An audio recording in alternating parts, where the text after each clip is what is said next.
Hello, everyone, and welcome to the Empowered Soul Podcast. I'm your host, Lynn, and today I'm thrilled to introduce a very special guest, Suzanne Fensin. So, Suzanne is a Soul Blueprint Illuminator. She says that our names are one of the few key factors that uniquely identify and differentiate us. Our names are how we are coded in the overall matrix of life. Your name contains sacred creation codes, and the creation codes contained in your name are the blueprint of your experiences in this lifetime, and they carry the coding of your gifts and shadow programming, which are also your hidden gifts. So everything you are stems from the creation codes, and they sit within your soul blueprint and DNA template. As a soul blueprint illuminator, she assists you in discovering your name codes and shares that unique information with you so that you can understand yourself, your relationships, and life in a more profound way. And in honoring this enlightened wisdom, you raise your frequency and enhance your life. Now, a little bit more about Suzanne. Even as a small child, she wondered why her life was the way it was. She was always able to see and celebrate others' potentials, but she couldn't see her own potential. Suzanne became passionate in finding her missing piece and helping others do the same.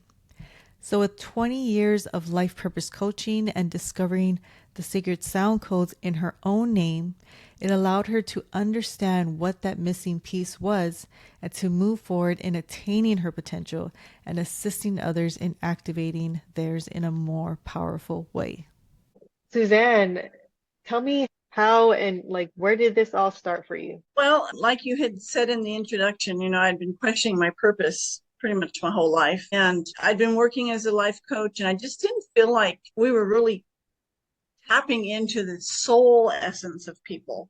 It was more left brain stuff, and I really wasn't all that happy with it. And so I was searching around looking for something more deeper, more real, to what's really happening with the soul and our soul essence and whatnot. And I came upon this information and I was just like, oh my gosh, this is it. So I started incorporating that into my coaching. I got so much more mileage out of the whole coaching time with my clients, and they really got to the root of what was going on. And so there's so many people who they live their life that always questioning, what am I here for? Why do these certain things happen to me? Why me? Who am I?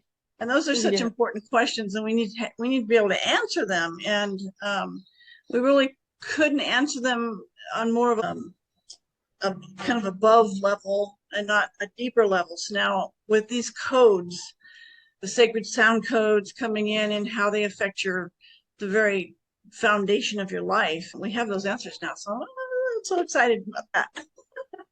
Yes, me too. Like the moment I found out about this, I always mention it to people, yeah, the energy of your name, but it doesn't when people aren't ready for that level yet, it's just gonna fly right by True. them. Yeah. Yeah. But if you were gonna tell me, if instead of me finding out the way that I did, if somebody just told me that as I was on my spiritual journey, I'd be like, what? Give me her name. You know what I mean? Give me, I need to know what my name means and Yeah. the energy that I hold. Yeah, there's name books out there where people look through name books to find the name of their babies, and this is just that's a very small aspect of it. There's so much more that happens during that naming process. It's very special. It's very sacred. Mhm. Yeah. Yeah, I believe that to be true, that, the names kind of come to you of, the spirit that's coming into this world. This is the name that they want because this is the energy Hmm. that they want to bring in. So it's quite fascinating to see it from that side too. Yeah. Yeah. Um, that it's a telepathic communication between your soul and the person who's naming you. So your soul is sending that information to you Hmm. telepathic. And there's times when I have a client who I always ask about names because I love names, and I said, well, how did you get named? Oh, I don't know, a friend of my mother's named me because she couldn't figure out what name to name me. And I think it's also random. Yeah, exactly. That's a funny one because in order for her to get that name, she had to speak through her friend that gave her that suggestion. That yeah, that's kind of funny how you can see the connections between things, like even through our names. Yes, yeah, it's fascinating. Yes, yes. So I guess explain a little bit about more about the type of information that people will receive in getting a session with you. Okay, so let me take it kind of back to the very beginning of how this whole thing happened in the universe. So everything in our known reality has an innate need to know itself by expanding and growing its consciousness. And so this consciousness is the God spark or the frequency of creation, and it's made up of sound waves. So man first became aware of this many, many thousands of years ago when the mystics visualized glowing, undulating, and flickering symbols that they received when channeling these universal sound frequencies. So then this earned them the name of like fire codes or creation codes. And this was when the ancients realized that these codes are the source, creation, universe, God, however you want to see that. And they are actually the word or the sound or the creational fabric of all that is. So this is really profound. It's very sacred, and it was held very protectively by the ancient wisdom keepers. And so these symbols, the individual symbols, were then translated into numbers because numbers make up our universe and the letters of what we know to be the Hebrew alphabet. So for many years, I had heard that the Hebrew alphabet was a sacred alphabet. I didn't know why.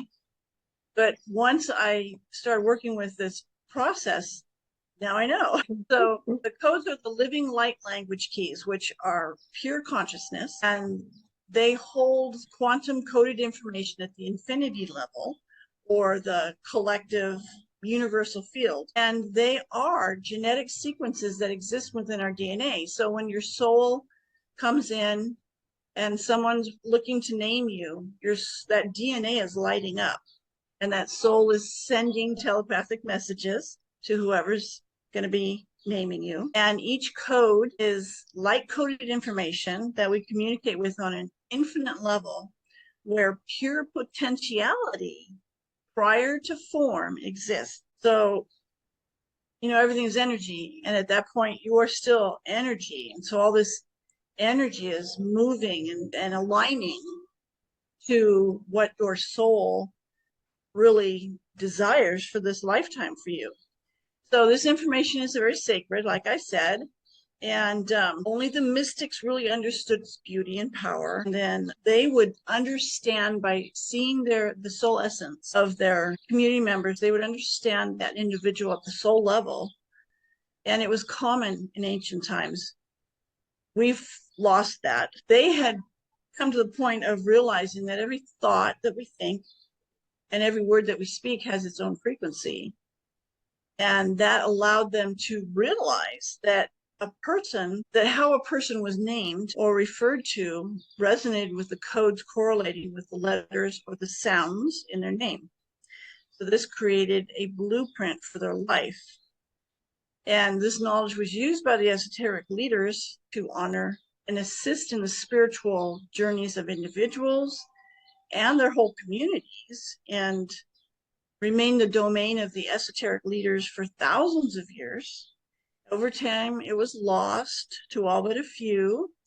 But if we really look out into the world, we see it everywhere we look. We see street names, we see cities, highways, we see all kinds of, like buildings are named. I mean, all these different names, that all stems from this process.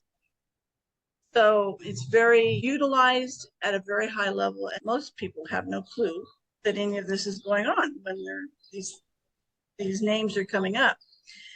So it had kind of gone away. Only the mystics really kind of held on to it.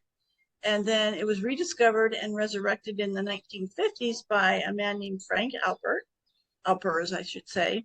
And he understood the importance of the language and the positive impact that it could have on expanding human consciousness. So he translated the Hebrew system into English and taught it to many worldwide. And so here we are today. So the system is a series of 22 letters of the alphabet, and each letter has a sound frequency, and those frequencies come together in everyone's name. So when we do a reading, not all 22 letters are going to come together. You're going to have some letters that come up in the reading as your blueprint, because those are the numbers of the letters that your soul wants you to focus on in that lifetime. So there's no accidents when a child is named. The name is telepathically communicated from the child's soul to whoever names them, so that they can experience and create for the best expansion and growth of their soul. So, I have several, I always ask, like I said, how did you get named? And it's really fascinating to see, where the name actually comes from. I personally, my mother, she gave me a middle name that she came up when she was looking to give me my middle name, there was a street where she lived that was full of beautiful laurel trees, blooming laurel trees. So she named me Laurel. And so that brought in some codes. She wasn't even. So anyway, when you get a reading on your soul blueprint profile, there's going to be 7 aspects that come up. So what we're going to be looking at is the physical aspects, which are the lessons, the challenges, the talents, the goals that come into your life the first 35 or 40 years of your life. And this is called the physical aspects. So you're going to have physical challenges, which are the set of challenges or illusions your soul has brought into this lifetime to be transformed into gifts and talents in physical form. And then you're going to have physical talents, which are the set of active or latent abilities. And this is about what you need to lead with so you can come into alignment. The talents help to transmute your challenges and move you towards your goals. And then, of course, you have your goals, your physical goals, which is the direction in your earlier life, what direction your life takes. And this is what drives you. It's what you really live for. So these are the foundational aspects. And then as you move further into your life, these and above, you're going to go into your spiritual challenges and spiritual talents and spiritual goals. And they basically they work off of the physical aspects, but this brings in more of an unseen multidimensional aspect of you. It's like you've done all the heavy lifting, and now it's time to expand that frequency in a more multidimensional way. And then from there, we look at your soul destiny, and this is that burning question of who am I? Why am I here? This is what you are, who you are at your core. So, it's a lot of questions people ask, gosh, why did I come to this planet? I don't know what I'm here to do. Maybe it's not what you're here to do, but it's what you're here to be. So there's a lot to, questioning who you are. So, we work on the challenges. People say, this is so tough. Well, it doesn't have to be. If you understand your coding and you realize that you have talents that are going to help you get through your challenges, it won't be so hard to get through because you have an awareness now.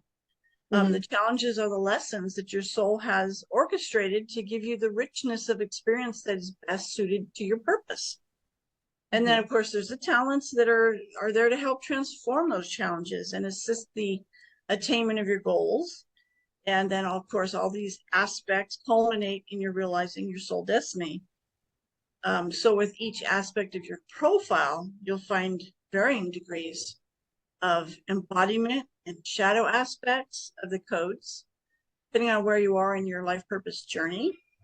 And for those people who feel like they're really burdened with some heavy duty challenges, we have to remember that we're never given more than what we can handle.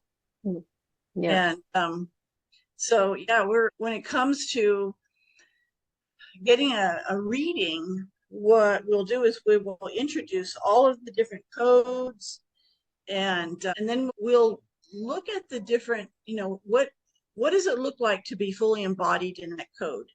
What does it look like if your shadow aspects are still in play? And go through that, and then you can determine what's still at play in your shadow aspects. What do you still need to work on? Some people come in with their shadow aspects in full bloom, and they have a lot of work to do. Some people come in with no shadow aspects. They've already worked through it in some other form or lifetime. And some people have a little bit sprinkled in there, and they just have to be aware of what those are. So that's pretty much what the reading is all about, is just to bring awareness to, what are you operating with at this point? Yeah, thanks so much for that breakdown so people can really understand, like, this is how it works. This is, the history of it. And it's really just so fascinating. I love it.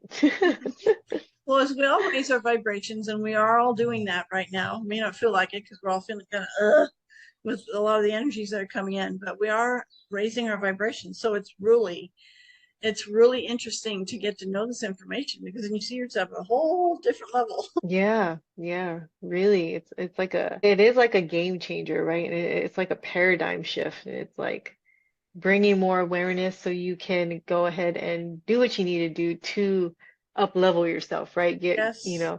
Release those challenges and embrace all of the gifts within it, right? And especially women, I probably men to some degree, but especially women, we don't ever give ourselves credit for the amazing beauty that we are. And when I've had several women who, when they go through this, and it may be one code that triggers it, or it may be the whole thing all at one time, but it'll bring tears because they've never seen themselves as such a powerful being. And it's magical when that trigger happens. Like, I'm more than I've ever known, more than what anybody's ever known about me. Yeah. And who they are, and that's what they're bringing out into the world. And so it's really beautiful to watch. I love that. Yeah. So, I mean, in the sense of, this will mostly apply to women because of, the name that we're born with, and then we get married, right? How does that work with both those energies? Do they like combine, or does the current married name is more prominent than the birth name? Okay, so we always look at the birth name first. That's your foundation. And then if you change your name throughout your life, whether you drop a middle name or you take on a nickname or you get married and you change your name, I see that that's more of an overlay. So you're not getting rid of the foundation. The foundation will always be there, but the overlay will interact with that foundation. So I kind of look at it as the birth name is your cupcake and the overlay name is your frosting. I love that. All the yummy together. All That's the yummies awesome. together. Yeah. Yeah. So, it's interesting, like you did, to see how things can shift and change in your life based on the names that you change and you take on. Yeah, definitely. Because I remember when we were going through the first time, I was like, I did go through that. And I was like, but I've been healing for quite a while, so I'm not in that shadow aspect, but yeah, I went through that. Yeah. Yeah. Yeah. And some of those foundational birth name codes will stay with you for the whole rest of your life. They'll come in and out whenever the soul needs a little bit of a reminder. Right? It's Yes, like, yes. That's true. Sometimes we need that reminder to, hey, come back on the path. right, exactly. Yes. So I've been fascinated to watch some of the relationship readings that I've done, where you can have a family come together and each person will have their own reading, and we can see how those codes interact with each other within the family. Oh, that's interesting. Because so many of us are you don't choose your family. Well, you really do. Yeah, you do. No, we our egos get involved, and when you're aware of this coding and you have like relationship readings with your family members, you can see your family at a whole different light. We all come together to test one another, Mm-hmm. and to cherish one another and support one another. And Yeah. it just depends on how these codes interplay and what they're there for. We may have a sibling that just bugs the heck out of us, and we don't like that sibling very much. But in reality, they're testing us. They're trying to get us to a certain part Yeah. of our coding. So Mm-hmm. yeah, it's fascinating. I always like to remember this one reading that a lady, she asked me to do a reading for her ex-husband. He had a lot of problems. He was a wounded soul, basically. And so he would pop in and out of relationships. He couldn't commit to anything. He had a heart of gold, but he couldn't stick around very long. And that kind of behavior just wreaked havoc in their family. And so he up and just disappeared one day, and she couldn't figure out, right away she thought it was her. And so she had called me for the reading, and she goes, I really need to understand what this relationship is all about, because I'm devastated right now. And so once we looked at his coding, we realized this was all coded into his name. And there was a reason for that. It was for him to overcome the challenge that his soul had set up for him. But he had been so wounded. Apparently, he had gone through a tremendous amount of abuse as a child. He had been so wounded that he completely cut himself off from understanding or being able to even access anything that was going on spiritually. So he just continued in his behavior, and the family members had all, it was a blame game. It was all his fault, and he was horrible, and he'd done this person and that to that person. But in reality, when you start looking at all these different codes that come together, it was like an orchestration of how to trigger that personal growth within each person. And so they were there to trigger his personal growth. He Mm-hmm. ran away before it could happen. But while he was there, he triggered their personal growth. And she was a big enough person, aware enough to say, I truly believe he was an angel that came into my life now, because this is when he came into my life, I needed help, and he came to help me, and he helped until I no longer needed his help, and then he disappeared. Now, isn't that like an angel? And that helped her heal too, because Yeah. she missed him, she loved him, and he was gone. And so she saw him, he was an angel. I was like, oh my God, this is so beautiful. That's really amazing. Even to look at the relationships between people because of the codes that they carry. So that's getting me to think too. I'm gonna try to get my husband.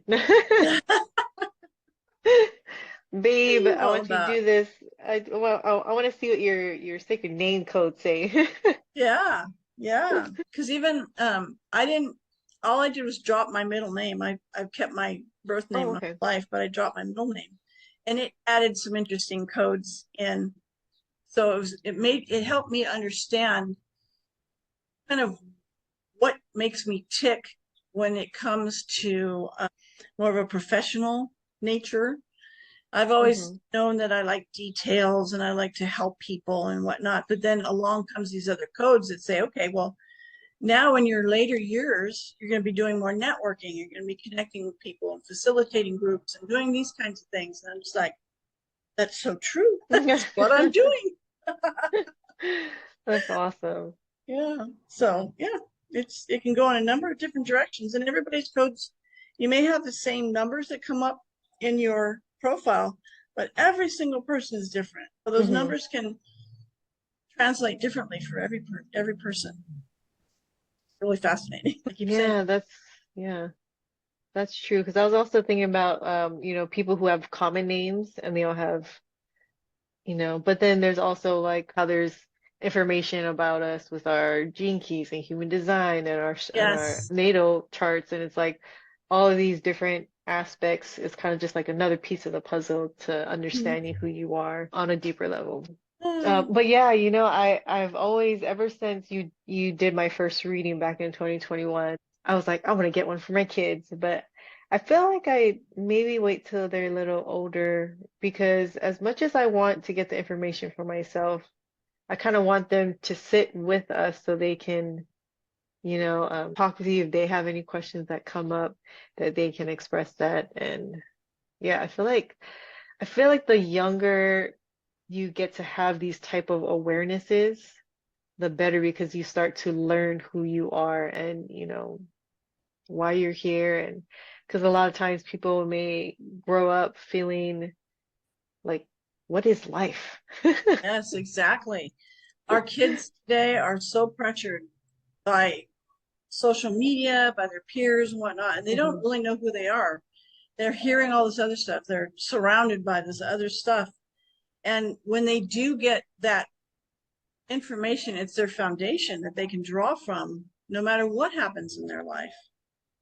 So, I had a situation one time where parents came to me and they said, our 19-year-old he's lazy. He doesn't want to get a job. He doesn't want to do this. He doesn't want to do that. We need to find out what's going on with him.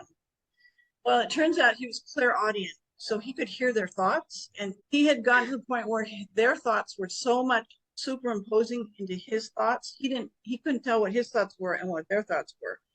So he Mm. was saying all these things to himself, thinking this was his thoughts.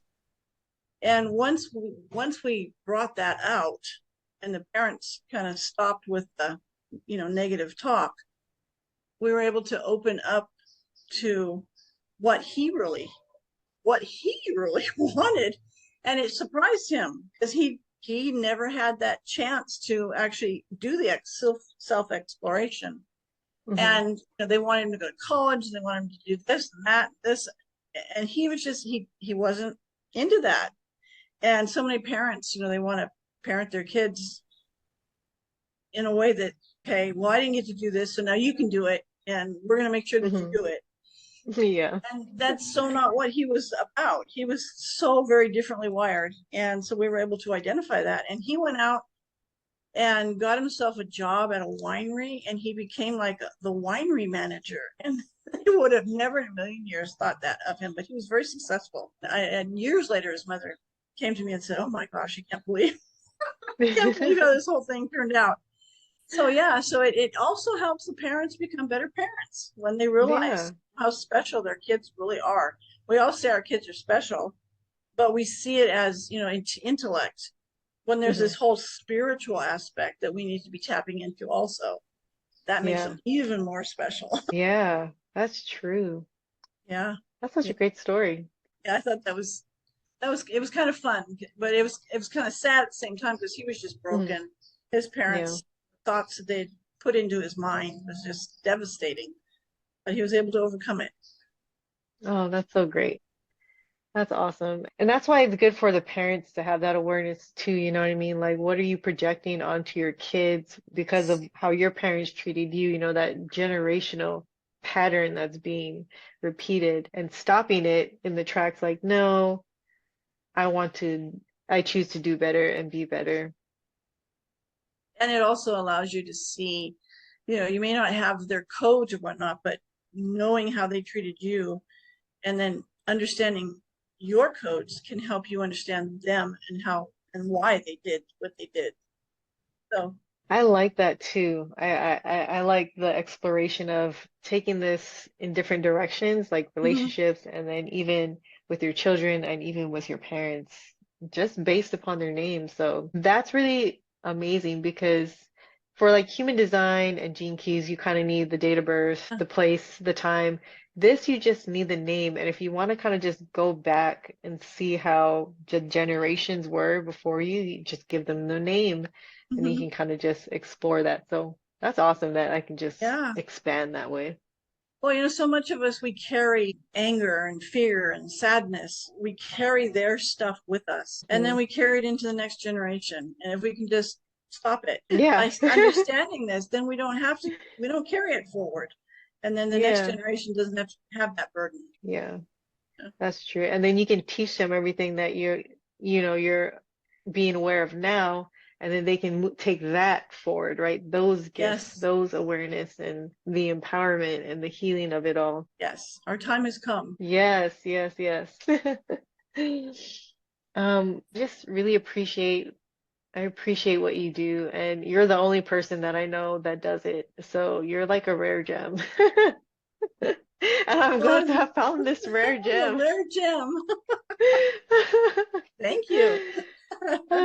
Yes, and I cannot speak highly enough about what you do and just the amazing information that you bring in to really help people to expand to that next level.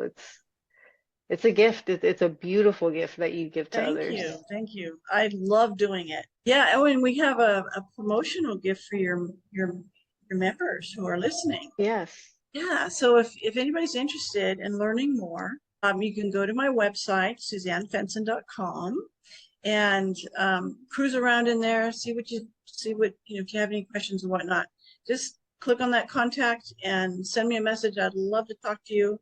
And for your members today, if someone does wish to get a reading, it's 50% off. So Oh, thank you. That is so amazing. That's such a beautiful offer. Thank you so much. And thank you so much for taking your time and not only on this podcast, but for when I had my 2 sessions with you, and I will have more sessions with you in the future. yeah, Yeah. and you do some beautiful work. Oh, thank you. I like how you love what you do. I love what I do Yes. too. It's the most amazing thing to really discover your passions and to live it, right? Because before I came on this journey, I honestly didn't really have any passions. I liked lifting weights, but it wasn't like something that, oh my gosh, I gotta teach this to others. And all of this now, it's like, yes, people need to know about all these things. So that's the reason why I started this podcast, to let people know of all the amazing people that I met along the way that have shared their gifts, and I would love them to share it with everyone that's listening. Thank you again for coming on. It's been super fun. I love all the information, and I'm excited to get this out so people can be curious about their names. So again, thank you so much for coming on Well, the thank you for episode, the having me. podcast. So fun. Thank you. Yes, you're so welcome. Thank you for listening to this podcast episode. If you are interested in getting a Soul Blueprint reading, then click the link in the description to message Suzanne and let her know that you're a listener of the Empowered Soul podcast, because she's offering an incredible 50% discount on her $364 reading. And if you feel called, please take a moment to follow on your favorite podcast platform or subscribe on YouTube. It really helps us to reach others who are ready to embrace their empowered path and step into their highest potential. So until next time, stay empowered and keep embracing the journey within. Love you guys. Bye.